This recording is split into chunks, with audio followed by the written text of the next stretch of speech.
My name is Dr. Tariana Little, and I graduated with a Bachelor of Arts in Psychology and minors in Anthropology, French, and Mandarin Chinese, and graduated in 2017 with a Master of Science in Critical Ethnic and Community Studies.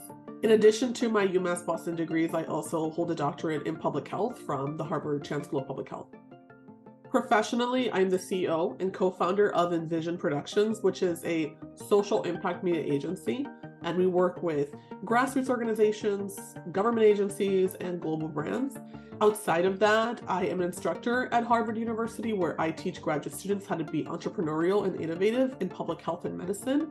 And civically, I serve on nonprofit boards and volunteer and believe in giving of my time and attention to causes that I care about. When I was thinking about graduate school, what I wanted to study was health research. I thought I was going to be a health equity research and using science as a way to promote social justice. That was, at the time, my professional goal.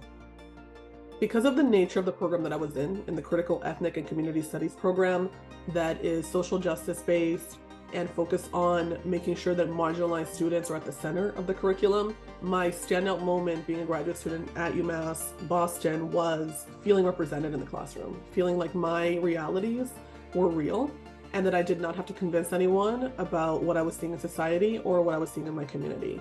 And teachers who were passionate about education as liberation, and who were immense sources of support for me at a time when I needed that love academically so that I can pursue my career paths.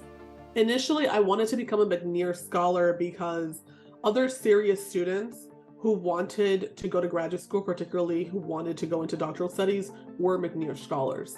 And they spoke so highly about it. There were so many benefits to being a scholar. There was tuition support, there was tutoring, there were modules and workshops on grad school prep, there was GRE score support, and just having that support for growing professionally in that way, in all the ways in which would make you competitive for PhD studies. So for me, it was about community and also tangible resources that can position me for success in that particular path.